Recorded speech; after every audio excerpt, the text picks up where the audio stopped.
Welcome to the F It Bucket, a podcast exploring the realms of cybersecurity and our daily human interactions with digital innovations. I'm Alex Gallegos, a systems administrator. Ashley Keski, a cybersecurity specialist. And Paul Ruffalo, a cybersecurity consultant and instructor. And welcome to another exciting episode. We think it's exciting. Hopefully you think it's exciting. I mean, if you're here listening 7 episodes in, then hopefully you don't think that we're too terrible at this point. Hopefully not. Hopefully not. I think we're doing all right. I hope, but we'll have to find out. Well, I wanted to start with a couple of news stories that we found before we move on to our big exciting topic, which I think people will be interested to hear about. Might generate a bit of controversy, which is always a good time, because I know the tech community is divided. The population at large is kind of divided on our main topic. If you read the episode title, you probably have an idea what the main topic is about. If you didn't, because we automatically rotated in your Apple Podcast or Spotify feed, maybe you're on a road trip or something and you haven't looked over at your phone, I would encourage you not to at this point and just let the surprise roll over you once we move over to the main topic. Let there be a little spontaneity in your life, and maybe you'll find that you're a little happier. Could be fun. I don't know. Just something to think about. But anyway, we found a couple interesting stories. Ashley, you found this one about a woman accused of helping North Korean IT workers infiltrate hundreds of U.S. firms. Yes, this woman in Arizona was running a laptop farm at her home, so folks in Korea could remote in and steal identities and find jobs here in the States. Anywhere from Fortune 500 companies, car manufacturers, Silicon Valley, aerospace, all over the place. Kind of terrifying. Yeah, a little bit. She's said to have created over 871 proxy identities and faces up to 67 years in prison. Isn't that wild? And I know she's probably not the only person doing this. She's just, as far as I know, the only person who's been caught. Mm-hmm.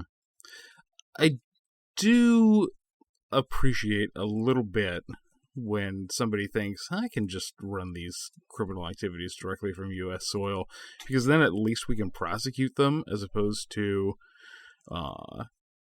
running them out of India or some other location where we just don't have jurisdiction, and there's just nothing we can do. So this must be where all the jobs are going to then. We got a server farm and people overseas taking jobs.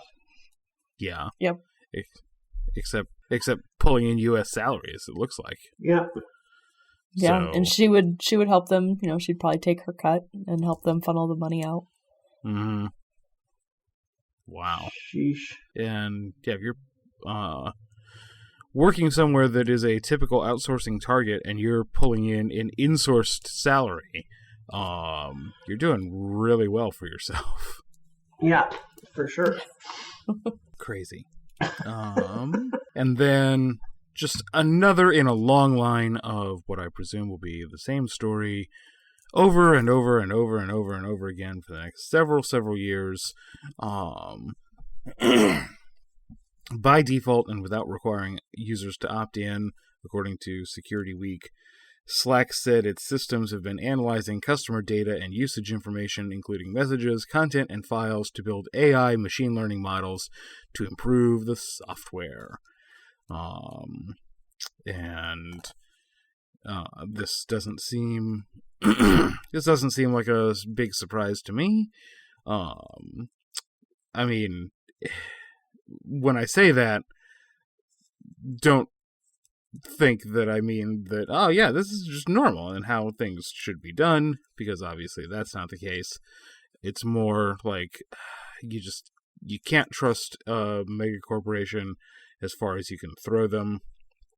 And this just seems to be par for the course. And I always remind people that if a product or service is free, then the reason that product or service is free is because you are the product or service, and your data is what's up for grabs. Yes. I think one thing that surprised me about this is if you want to opt out, you have to send an email. Mm-hmm.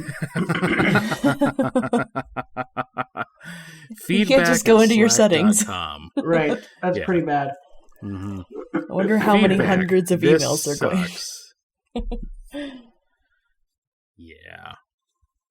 I like the quote they have in here is that because Slack AI hosts the models on its own infrastructure, your data remains in your control and exclusively for your organization's use. It never leaves Slack's trust boundary, and no third parties, including the model vendor, have access to it. Mm-hmm. Yep. So they're basically saying it's safe as long as we don't get breached. Right. Which, as we all know, corporations never have data losses of any kind, especially not communication applications that are widely distributed. Never happens. Mm-hmm. Oh wait, here's a related story. Slack says hackers stole private source code repositories. Oh wait, here's a related story. Slack forces password resets after discovering software flaw. Oh wait, here's a related story. Slack Connect DM feature raises security concerns. Oh wait, here's a related story. Slack pays bounty for critical vulnerability in desktop app. Oh boy. Oops. Well, I guess I'll issue a retraction on that thing that I said about how data breaches never happen. Whoopsie doodle. So I'm wondering what they're actually doing then, because the article says it's scraping customer data for AI model training, but then Slack says that they don't do that. So that's fun. We're using your data, but we're not. How does that work? Okay, that's amazing. It's like those people that are really good at talking forever without saying anything. Mm-hmm. Oh, politicians. I thought you meant podcast host for a second. I was really nervous.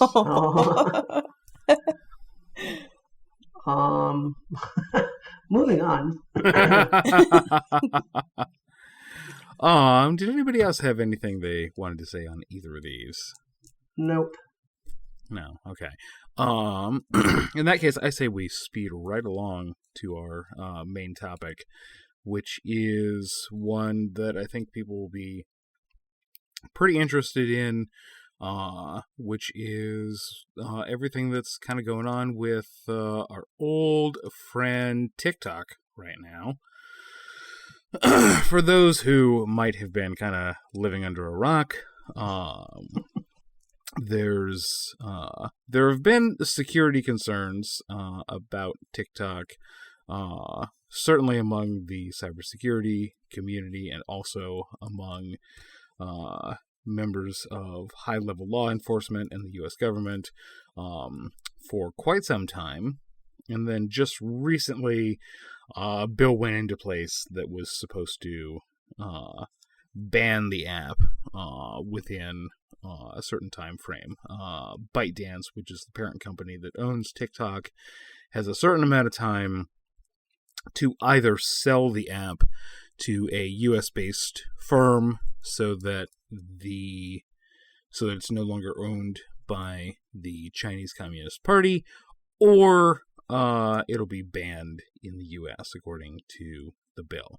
So, a quick rundown of some of the highlights of the events. In December of 2019, the Pentagon recommended that all U.S. military personnel delete TikTok from all of their devices. In July of 2020, then President Donnie T said he was considering banning TikTok, and when I heard that news, 5 months before the election. I thought, great, he's alienating the young vote. That's awesome. That's like the best thing I could have ever hoped for him to do.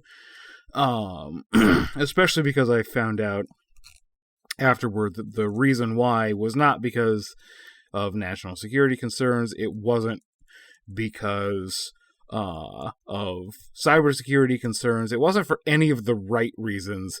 It was like, it was just standard Cheeto behavior of like, oh, I'm going to ban the TikTok application because they mishandled the COVID-19 pandemic, and this is how I'll retaliate. And it's like, did you say Cheeto? Yeah. Like the food? Yeah. Yeah, he's orange and crusty. Okay. I had to verify that. Cheeto. Yeah. Okay. Yeah. So he just decided that he would obscure the fact that he had bungled the entire handling of the COVID-19 situation from the time it was announced until the present day in July of 2020 by continuing to blame the China virus, as he so eloquently put it. And it's like, you know what? I'm just going to lash out at China and I'm going to blame them and just, fuck it. TikTok's banned. I'm your emperor, so let it be done. And Cheeto. And I just my disdain for that 4-year stain on American history grows deeper every day. Victim state August, of mind. Right. Yeah. I'm but I mean, let me hold nothing back. Let me tell you how I really feel.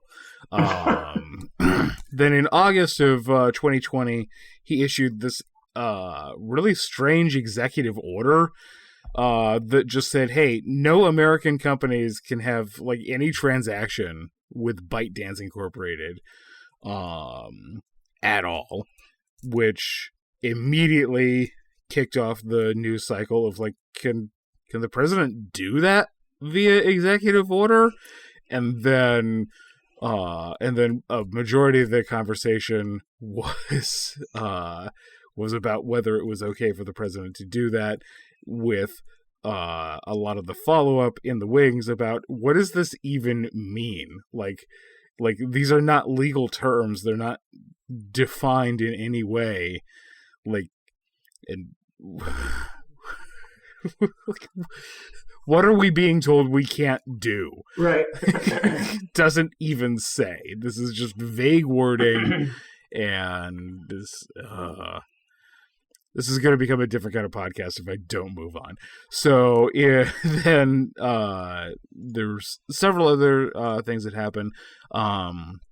There was actually a really good comprehensive timeline that had a lot of stuff that I had no idea had happened on apnews.com, and we'll link that in the show notes. But in December of 2022, the FBI raised concerns, national security concerns about TikTok. And then in February 2023, the White House issued a statement that said federal agencies had been given 30 days to ensure TikTok was deleted from any government-issued mobile devices. Then, in March of 2024, the House passed a ban or sell bill, basically, saying, hey, TikTok, you either need to sell from ByteDance to a U.S. company, or we're going to ban your app in the United States.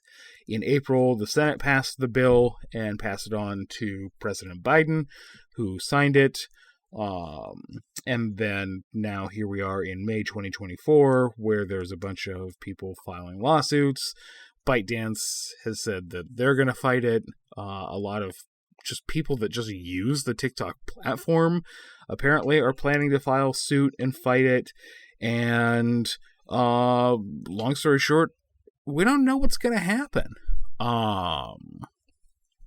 There's several stories that we all contributed with various aspects that we want to talk about. But before we dive into that, I just want to go around the horn and get everybody's feeling on, like, do we think that the U.S. government should be banning TikTok? Regardless of your personal feelings about it, should the U.S. government be stepping in and saying this one particular app is banned? And I mean, I'll go first, and I'll say no. I don't think that they should.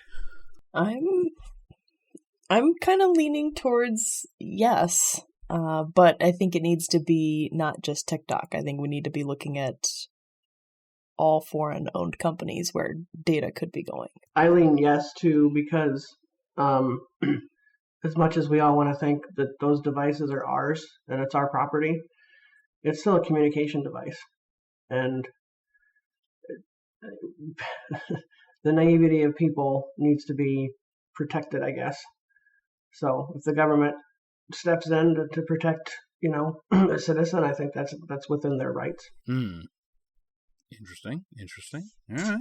Well, I'm sure we'll get into that as we explore some of these. But let's start with the suit filed by some of the TikTok creators. Mm-hmm. So this article comes from Reuters from May 14th. A group of TikTok creators said Tuesday they filed suit in U.S. federal court seeking to block a law signed by President Joe Biden that would force the divestiture of the short video app used by 170 million Americans, or ban it, saying it has had, quote, a profound effect on American life.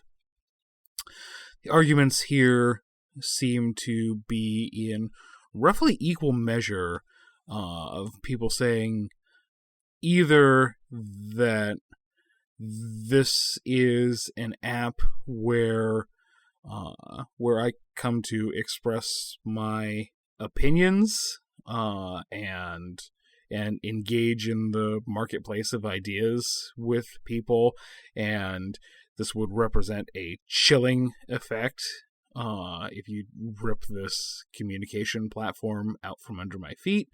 And then kind of the flip side of the same coin were the people that just came out of the woodwork to say, hey, this is like my livelihood. I'm making a not insignificant amount of money either directly through the platform or by promoting my business, products that I make, etc., through the platform, and then driving people to my restaurant, my store, my Etsy shop, anywhere else, and then it's driving up conversions.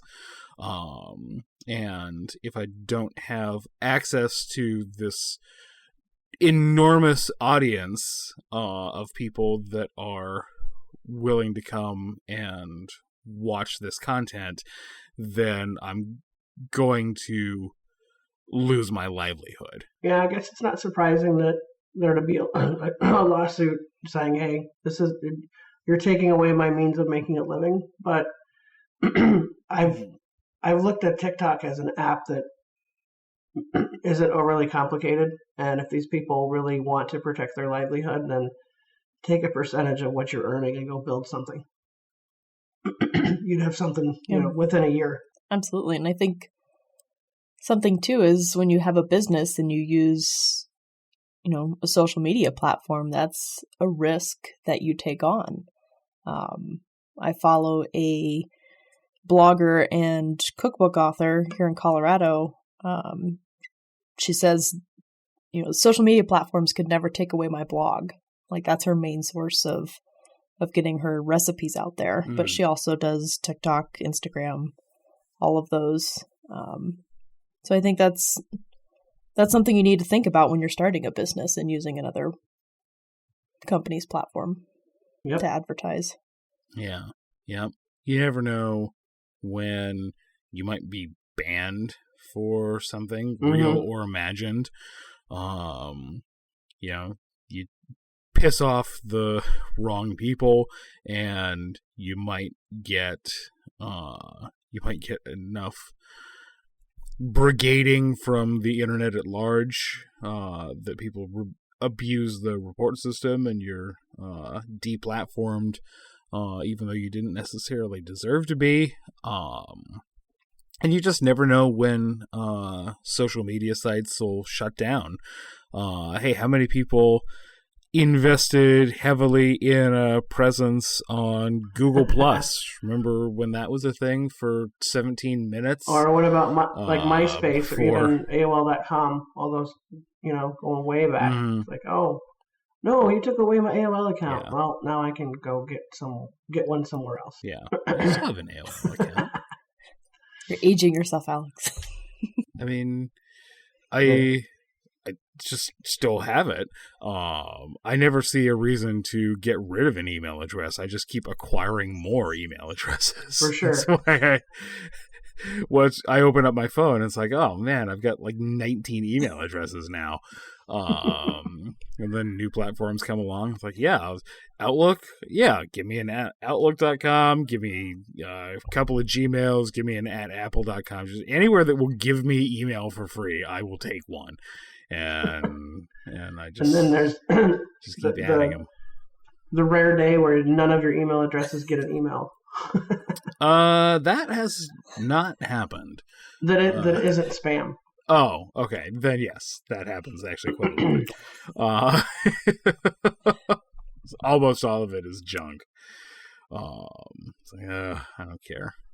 Yes, I mean, I appreciate the people that have businesses, I guess, built around advertising on TikTok, but there are dozens upon dozens of other platforms you can use, mm-hmm. and I think there's great power in numbers, and if that time and energy is better spent on finding an alternative versus saying, let us keep this thing that's not safe, it's a waste. And this is also, it's a good case study in, again, the naivety of people and not understanding what that piece of software has access to and what it can do. Mm-hmm. That's the real point. Alex, not to push back on you too much, but we have laws against peeping Toms, right? Mm-hmm. And where do those laws come from? Well, state and federal government. Mm-hmm. So that's no different than taking away a piece of software that is basically spying on you or has the capability to spy on you. Mm-hmm. And I guess I should clarify my position. The reason I'm saying no is not because I don't think the app has any harm capabilities. It's because I don't think that we should only be looking at any app that's rests its servers on foreign soil or owned by somebody else. It's like the statement that we're making here is it's not okay for or rather, it is okay for Elon Musk to harvest all of our data. It's okay for Mark Zuckerberg to harvest all of our data. It's okay for all of these people to have exactly the same level of access, harvest all of our data, and advertise to us, because those people, when they make an insane amount of money from doing so, they contribute to super PACs. And so then it's okay. But TikTok doesn't make a contribution to the US government. And so it's got to go. Gotcha. Like if this is the standard that we intend to hold ourselves to and that we intend to hold big tech to, then it can't just be about the China problem, because this isn't a China problem as far as I'm concerned. I understand the possible national security concerns, but of the millions and millions of Americans who are using this application, like a couple of people might have access to sensitive data that could be of legitimate interest to the Chinese Communist Party, the vast majority are videos of people's cats and people like doing dances in their bedroom. Like, this is not data that's going to take the country down by and large, that we need to say, oh no, we can't have that.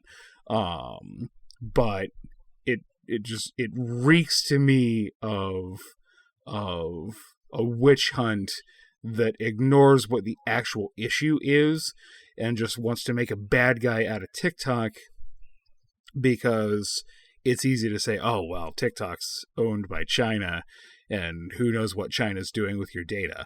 Yeah, you're right. Who does know what China's doing with your data? Who knows what America is doing with your data? Nobody can give me a satisfactory answer to that question either. It's like, why is this bill not so much more widespread and sweeping than it is? It never would have gone anywhere. Exactly. I think that's my point. Yeah, it's a slippery slope, I guess. The clarification helps, but I think that you have to start somewhere. And I think we all know that just China is very bad with respect to attacking U.S. citizens. Mm-hmm. I mean, I think it's the number one country as far as concerns in the cybersecurity world. Sure. I mean, I went to a conference. It was before the three of us went to Black Hat, and one of the speakers was a national security advisor, and she had been assigned to China. And she says, "They know me, I know them. I know I can never go there because they would find me the minute I land, and they'd probably put me in prison for the rest of my life." Mm-hmm. She said, "We have evidence and can prove this, that China is actually using all of their infrastructure to implement facial recognition, and they were targeting Afghan males that were in the country, and they arrest them and put them in training camps. But it's just a modern day version of concentration camps. And there's other things that country is doing that just are very scary and very shady. And I think protecting citizens by saying, hey, we're going to close this door because they're getting access to data that they're using to do things not only to our country but others." Yeah. This blog article by ProCircular kind of lists out some of the specific things that TikTok has been caught doing. It can inject JavaScript into the browser.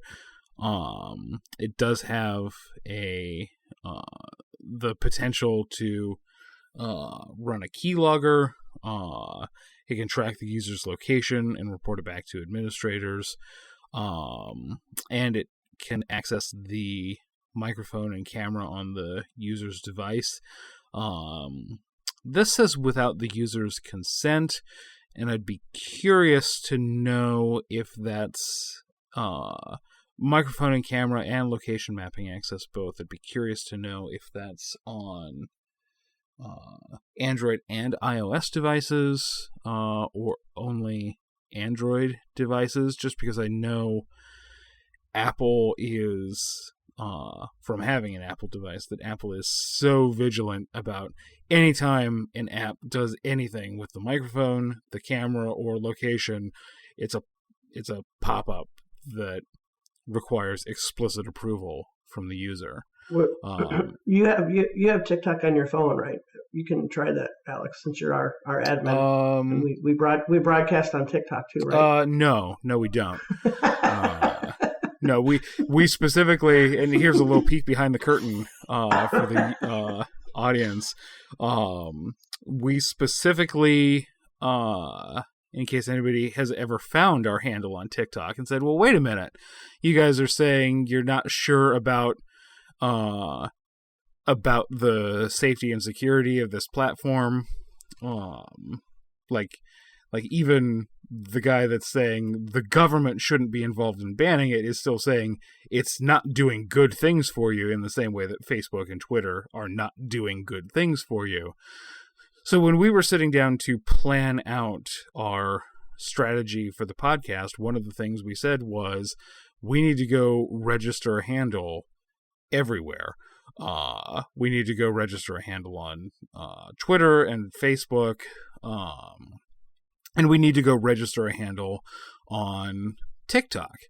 And the reason we did that was not because we ever intended to post a single thing on TikTok, and we probably never ever will, but because we figured if we didn't grab the handle on every major social media platform that existed, then somebody else could grab the handle and post things to impersonate us. And so that's a consideration when you start to publish things in an online world that you have to start to think about, is even platforms I don't like, I may have to dip my toe in the water and establish a presence there, because otherwise it would be very easy for somebody to claim to be me and appropriate my identity. And that's something I'm sure we can look forward to. Did any of us register a handle on Truth Social? Negative.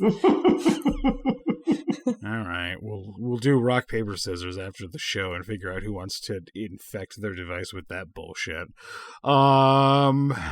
Anyway, so to answer your question, we installed that long enough to register an account for the F-It bucket, and then I immediately deleted it afterward. Again, I want to make my position clear. I'm not saying TikTok is amazing and Ashley and Paul are paranoid and delusional. I do not have this app on my device either. But it's kind of the same way I view, and I'm not going to go into any more detail on this, because we could talk for an hour about it, and it's a different podcast entirely that has nothing to do with technology. But it's the same way a lot of people talk about the debate around capital punishment, the death penalty, is there are two separate questions. One is, do some people deserve to be executed for the crimes that they commit? And you can believe that the answer to that is yes, and also believe that the state should not have the right to terminate the life of its citizens because they often do it poorly. And that's kind of where I'm trying to draw a similar distinction on TikTok. TikTok absolutely is kind of dangerous and hot, and you should maybe think about not touching it. But I'm not sure I trust the government to execute well on taking care of it, if that makes any sense.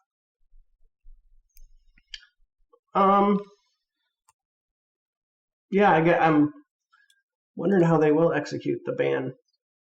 I mean, they'll just have to make it unavailable. But again, there's great power in numbers. People will probably still find a way to get it. Well, that's another good point. And it's another part of the reason that I was like, I'm not sure that this is the right move.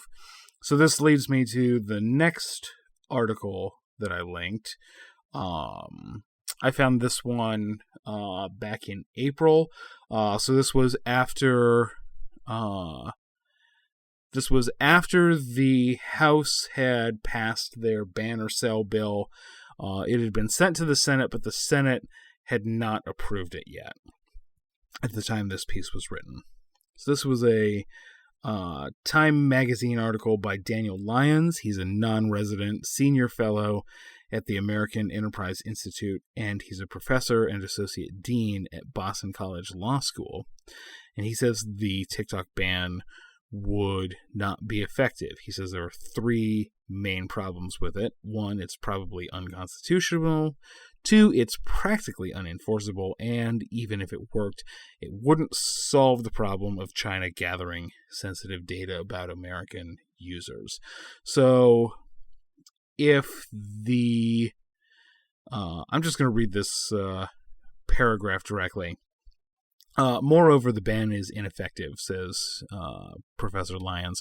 Almost 150 million Americans currently use TikTok. The House bill would prohibit companies from distributing, maintaining, or updating TikTok within the U.S., but it would not, and practically speaking could not, prevent existing users from continuing to access the app from offshore servers. Instead, it mostly harms those existing users by preventing TikTok from pushing security patches and other updates to enhance security and improve the user experience. So, great. So, all of those 160 million people who are not going to remove the app, they'll now stop receiving security updates to the application, even when ByteDance does fix vulnerabilities in the app. And that's the only thing that this ban can realistically do about this cat that has already been let out of the bag. Because one of the things that is better about this country than, say, a country like China is the government doesn't have control over what websites you can visit, what IP addresses you can visit. We do not restrict our citizens to what they can see and what they can interact with on the internet in that way. And realistically, I think the only way that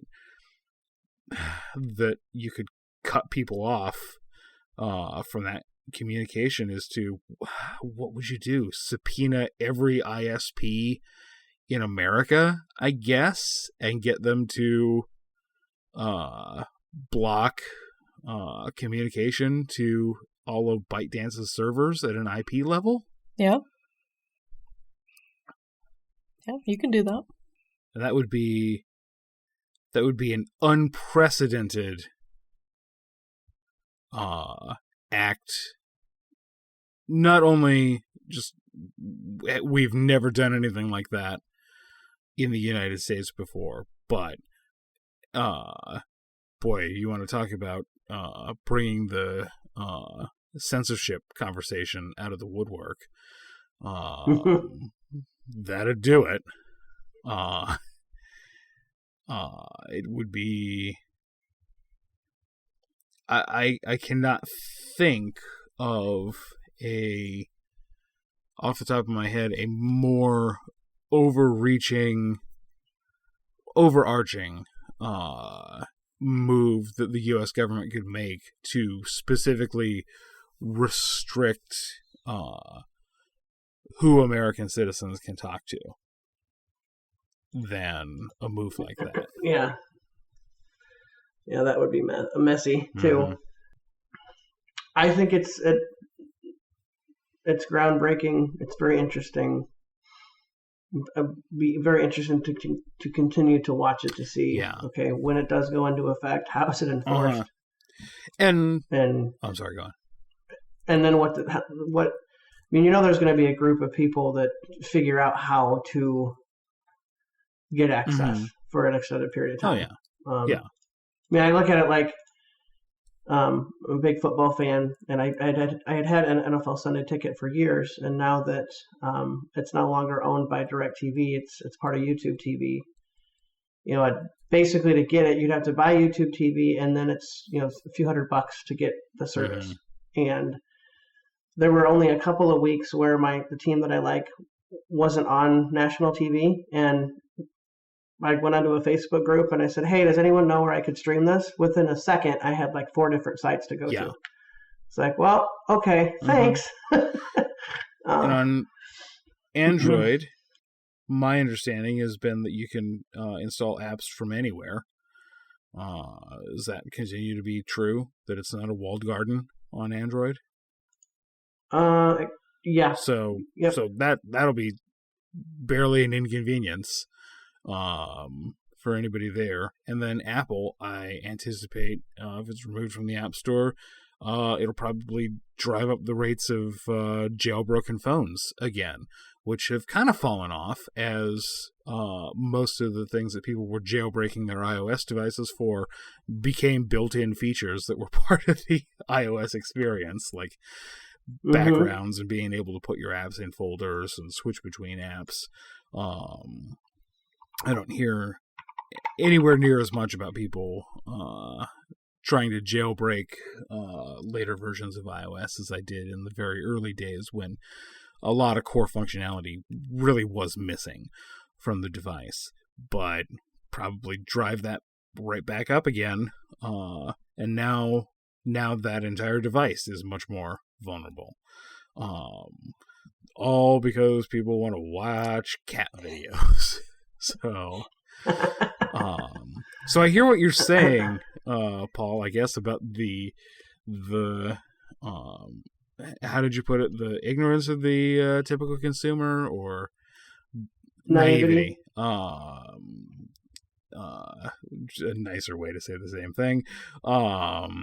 But you're not ignorant, you're just naive. But I don't know. I don't see net good coming from the bills that have been put through right now. Like, just when I think about what the next steps are, it's like, what happens after this?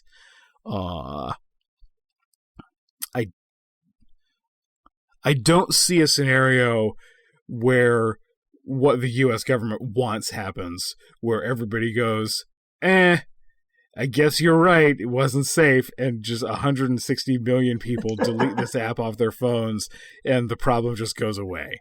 I do not foresee that one happening. I would love to ask an influencer why they prioritize TikTok over something like Meta, who owns Instagram. Instagram came out with Reels, which was kind of to compete with TikTok videos. Why can't you just move your platform over to Instagram? Mm-hmm. Yeah, my understanding has been that everybody, Instagram Reels, YouTube Shorts, everybody's been trying to capture the lightning of TikTok, and just nobody can break their momentum. It's kind of the same way, there a bunch of Twitter clones would just pop up and die and pop up and die. It's just they never had the audience. And if I'm throwing up a digital billboard to get you to come buy something from me, I want to put it in front of as many eyeballs as I can. That's my best guess, based on what I've heard from the usage statistics. But I agree with you. I would love to hear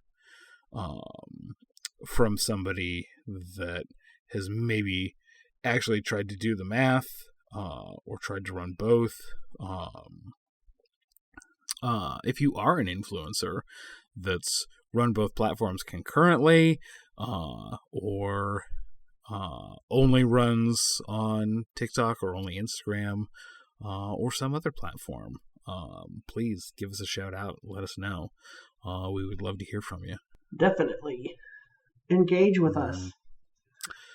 Contact us and yell at us. We like it. For sure. Yeah. We're, no, I'm not going to say that.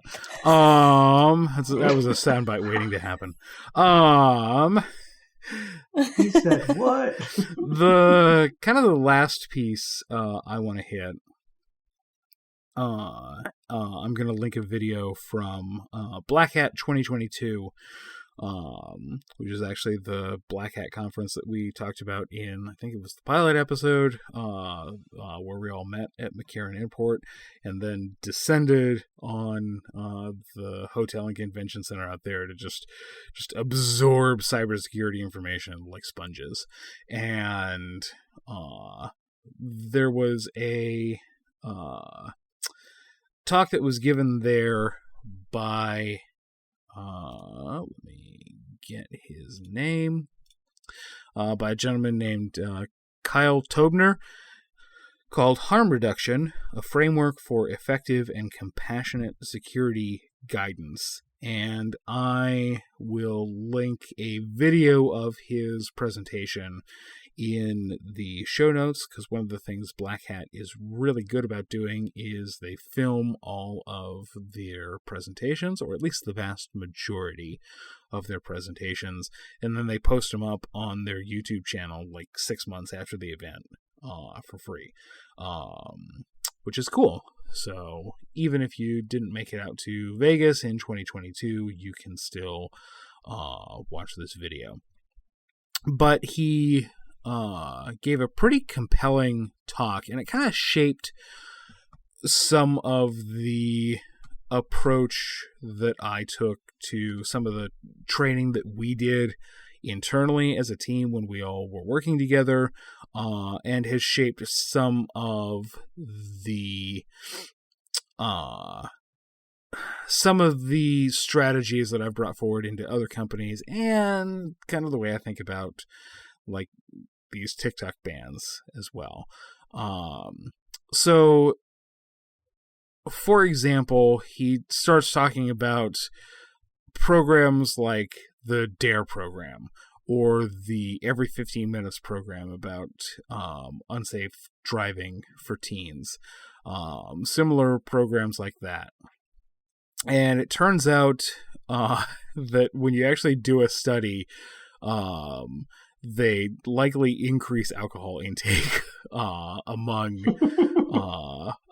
the target audience. They have exactly the opposite effect. And so he recommended not running a security program the same way. His main bullet points are: accept that risk-taking behaviors by people are here to stay, prioritize reduction of negative consequences, and embrace compassion while providing guidance. So you can either try to rule your department with an iron fist and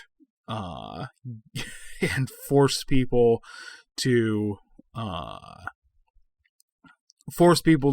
do what you say, and if they step out of line, then you fire them, you shame them, whatever, and then that just means people go into hiding. They don't report issues to you any further. They don't come back to you. They stop wanting to cooperate with you, because now there's quite a bit of stigma associated with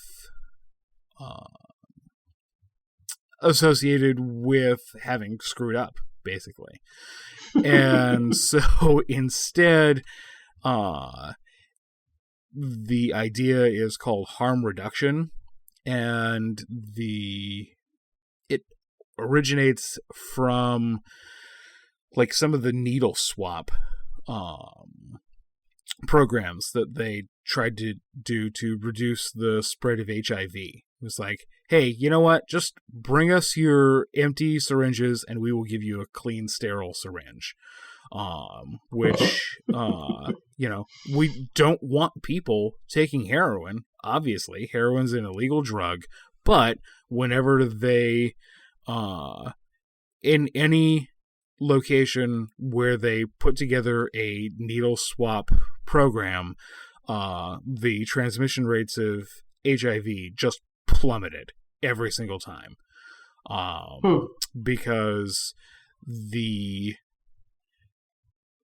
if you don't acknowledge that people's original incentive to do what they were going to do to begin with is still there, then it's exactly like we've been talking about. People still, they don't necessarily internalize and understand the danger that they're putting themselves in, and they care more about the heroin in the needle swap case, or the funny app with cat videos in our case, than they do about the global security implications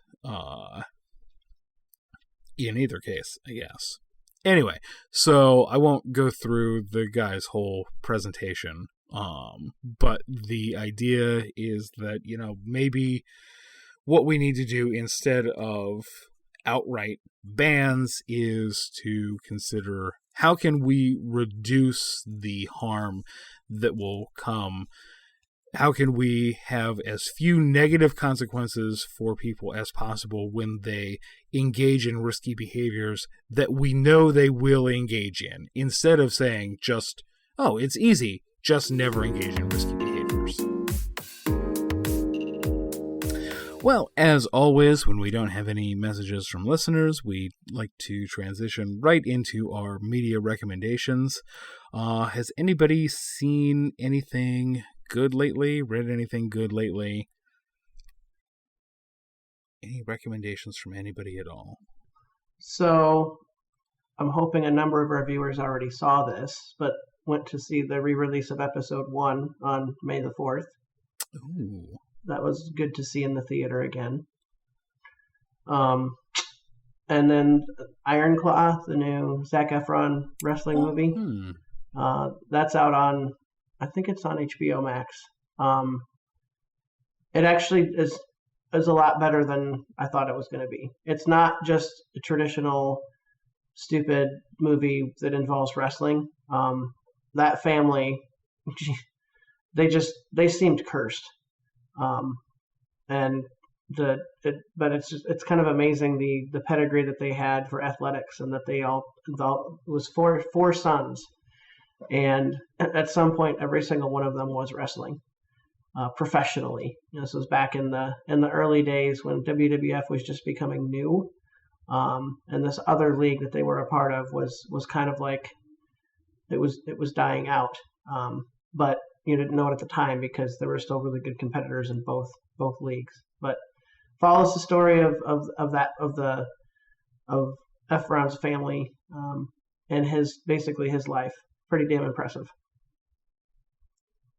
Then another one that was really weird. It's called Eileen. Come on. It's one of those kind of indie movies. Anne Hathaway is the main character. She goes into a prison and is a prison psychologist, and she befriends a young girl who's the main character, who started working there when she came back from school.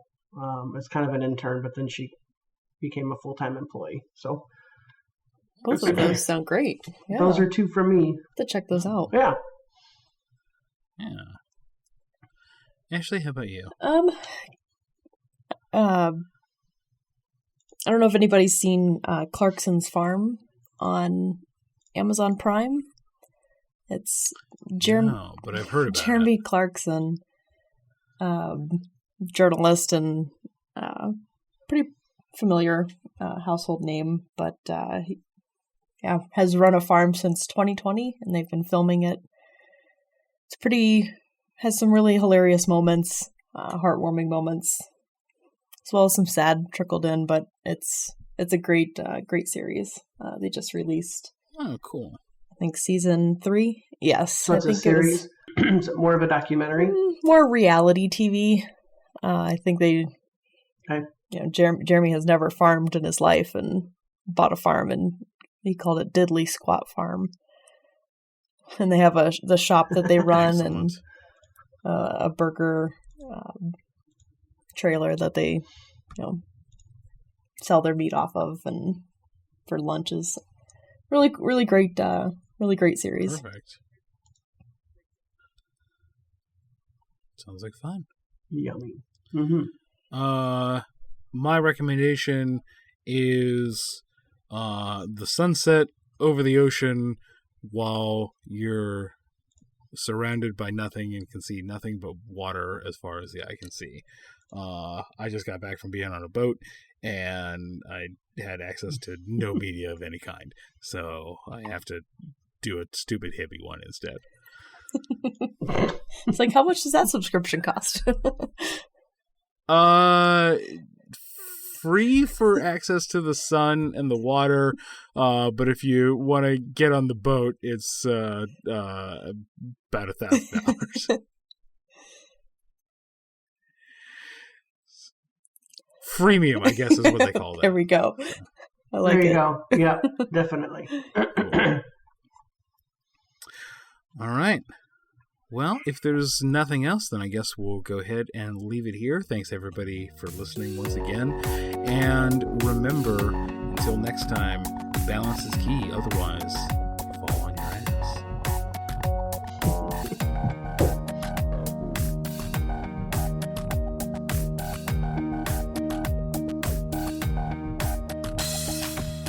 The F-It Bucket is hosted by Ashley Keski, Paul Ruffalo, and me, Alex Gallegos. We're edited and mixed by Alex Gallegos. Our theme song is Limit 70 by Kevin MacLeod. Oh geez, I didn't write anything new here, but you know what? I can just wing it. We know what we're going to ask you to do, right? It's a new podcast. Write us a review. Write us a letter. I don't know, maybe share the podcast with somebody. You know what to do, right? All that social media stuff. It's not new at this point. We've been doing this dance for 15 years? 20 years? How long has social media been a thing? I don't even know anymore. It's just, I can't even remember a time that it didn't exist. That's how long it's been. Anyway, the point is, you know what to do. You don't need me to tell you, but I don't know. It's tradition at this point. Speaking of social media, if you want to engage with us, you can find us on social media. We're on X. Yeah, the Elon fanboys got to me. We're at the F-It Bucket. That's EFF. Our subreddit is r/the F-It Bucket. I don't think anybody's ever posted anything there. Maybe you can be the first. And you can email us directly at theeffitbucket@gmail.com. Our next episode comes out on June 6th, and we hope you'll be there with us. But until then, these three enthusiastic amateurs with a microphone and a dream are signing off.